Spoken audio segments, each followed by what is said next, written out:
ஆண்டவரும் இரட்சகருமாகிய இயேசு கிறிஸ்து இனிய நாமத்தில் உங்களை யாவருக்கும் அன்பின் வாழ்த்துக்களை தெரிவித்துக் கொள்கிறேன். அருமையான தேவ பிள்ளைகளே, புதிய நாள் புதிய நம்பிக்கை தின தியானத்தின் மூலமாய் இந்த நாளில் கூட உங்களை சந்திப்பதில் நான் மிகுந்த மகிழ்ச்சி அடைகிறேன். அல்லேலூயா. இன்றைக்கு கூட கர்த்தர் நமக்கு கொடுக்கிற வார்த்தை என்ன? யோவான் சுவிசேஷம் 1 அதிகாரம் 4வது வசனத்தை கூட வாசிக்க கேட்போம். அவருக்குள் ஜீவன் இருந்தது, அந்த ஜீவன் மனுஷருக்கு ஒளியாய் இருந்தது. பாருங்க, அவருக்குள் ஜீவன் இருந்தது, அந்த ஜீவன் மனுஷருக்கு ஒளியா இருந்ததுதான். ஆமென். பாருங்க, அப்போ ஆண்டவருக்குள்ள அந்த ஜீவன் தான் கர்த்தர் நமக்குள்ள வைத்திருக்கிறார். அந்த ஜீவன் எப்படி இருக்கான்? ஒளியா இருக்கிறது, பிரகாசிக்கிறதா இருக்கிறது. ஒரு காலத்தில் நம்ம இருளில் தானே இருந்தோம், அந்த காலத்தில் இருந்தோம் அல்லவா? பாவத்தில், சாபத்தில், அக்கிரமத்தில் இருந்தோம் அல்லவா? பாருங்க, இருளில் இருந்த நம்மை பிரகாசிக்கும்படிக்கு செய்து அவருக்குள்ள அந்த ஜீவன் ஆகிய அந்த ஒளியை நமக்குள்ள வைத்து இன்னைக்கு நம்மளை உலகத்தில் வெளிச்சமாய் கர்த்தர் வைத்திருக்கிறார் அல்லவா? எத்தனை பெரிய பாக்கியம். ஆமென். இது எத்தனையோ பேருக்கு இல்லாத ஒரு பெரிய ஒரு பாக்கியத்தை ஆண்டவருடைய பிள்ளைகளாகிய நமக்கு கர்த்தர் கொடுத்திருக்கிறார். அது யோவான் சுவிசேஷம் 14 அதிகாரம் 6வது வசனத்தில் வாசிப்பீங்கன்னா இயேசு அழகா சொல்வார். வாசிக்க கேட்போம். அதற்கு இயேசு, நானே வழியும் சத்தியமும் ஜீவனுமாய் இருக்கிறேன், என்னை அல்லாமல் ஒருவனும் பிதாவினிடத்தில் வரான். பாருங்களேன், நானே வழியும் சத்தியமும் ஜீவனமாக இருக்கிறேன். அவர் தான் நம்மளுக்கு உயிராக இருக்கிறார். ஜீவன் என்னது? உயிர். நம்முடைய வாழ்க்கை இதோடு உலகத்தில் வாழ்கிற வாழ்க்கையோடு முடிந்து போகிறதில்ல. நமக்கு இதுக்கு பிறகு ஒரு உன்னதமான ஒரு வாழ்க்கை இருக்குது, நித்திய ஜீவன் இருக்குது. அதான் சொல்கிறார்ல, நான் பிதாவிடத்தில் வரான், பிதாவோடு வாழ்கிற ஒரு வாழ்க்கை, 1000 வருஷம். ஆமென்.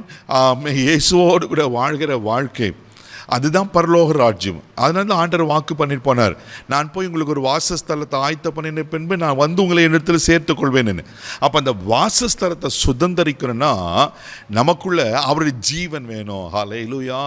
அப்போ ஜீவனை பெற்றுக்கொண்டேன். இப்போ உலகத்தை அந்த ஜீவன் எனக்கு எப்படி வெளிப்படுக்குதுன்னா ஒரு ஒளியாய், ஹல்லேலூயா, வெளிச்சமாய். பிள்ளைகள், அதனால தான் நீங்களே நான் வெளிச்சத்தின் பிள்ளைகளாக இருக்க வேண்டும் என்று எபேசியரில் நம்ம வாசிப்போம். இன்னைக்கு ஆண்டவர் அவருடைய ஜீவனை நமக்கு ஒளியாய் கர்த்தர் வைத்திருக்கிறார். நீங்கள் இருளின் பிள்ளைகள் அல்ல, நீங்கள் வெளிச்சத்தின் பிள்ளைகளாக இருக்கிறீங்க. நானே ஜீவனமாக இருக்கேன்னு சொன்ன கர்த்தர் நமக்குள்ள அந்த ஜீவனை வைத்திருக்கிறார். ஏன் தெரியுமா? அந்த பரலோக ராஜ்யத்தை சுதந்திரிக்கும்படிக்கு. அல்லேலூயா. யோவான் சுவிசேஷம் 1 அதிகாரம் 5வது வசனம் இப்படியா சொல்லப்பட்டிருக்கு. வாசிக்க கேட்போம். அந்த ஒளி இருளிலே பிரகாசிக்கிறது, இருளானது அதை பற்றி கொள்ளவில்லை. ஆமென். அந்த ஒளி இருளிலே பிரகாசிக்கிறது, அந்த இருளானது அதை பற்றி கொள்ளவில்லை. ஹல்லேலூயா. பாருங்க, ஆமென், எவ்வளோ அழகாக இருக்கு பாருங்க. அந்த ஒளி இருளிலே பிரகாசிக்கிறது, இருளானது அதை பற்றி கொள்ளவில்லையாம். தேவப்பிள்ளையில, இருளிலே இருந்தோம். நான் சொன்னேன் ஏற்கனவே, இருள் எதை குறிக்கிறது? பாவத்தை, சாபத்தை, அக்கிரமத்தை. ஆமென். ஒரு பிசாசுடைய கிரியைகளை குறிக்கிறது அல்லவா? ஒரு காலத்தில் அந்த ஜீவன் இல்லாத போது எங்கே இருந்தோம்? இருளில் இருந்தோம். அழகாக சொல்லப்படி இருளானது அதை பற்றி கொள்ளவில்லை. தெய்வ பிள்ளைகளே, எப்பொழுது அவருடைய ஜீவன் உங்களுக்குள்ளே வந்ததோ, அந்த ஜீவன் ஒளியாக இருந்ததோ, அந்த ஒளி நமக்குள்ளே பிரகாசிக்க ஆரம்பித்து வெளிச்சமாய் வெளியில் பிரகாசிக்கும் போது தேவப்பிள்ளையில் நம்ம ஒரு நாள் பாவத்துக்கும் சாபத்துக்கும் அடிமைத்தனத்துக்கும் இருளின் கிரியைகளுக்கும் நம்ம அடிமைப்படவே முடியாது. இருளானது அதை பற்றுக்கொள்ளவில்லை. கர்த்தர் உங்களை என்னைய வெளிச்சத்தின் பிள்ளையை வைத்திருக்கிறார். அதே யோவான் சுவிசேஷம் 1 அதிகாரம் 9வது வசனம் இப்படியா சொல்லப்பட்டிருக்கு. வாசிக்க கேட்போம். உலகத்திலே வந்து எந்த மனுஷனையும் பிரகாசிப்பிக்கிற ஒளியே அந்த மெய்யான ஒளி. ஆமென். நீங்கள் நானும் பிரகாசிக்கும்படியாக தான் அந்த ஒளியாக இயேசு உலகத்துக்கு வந்தார்.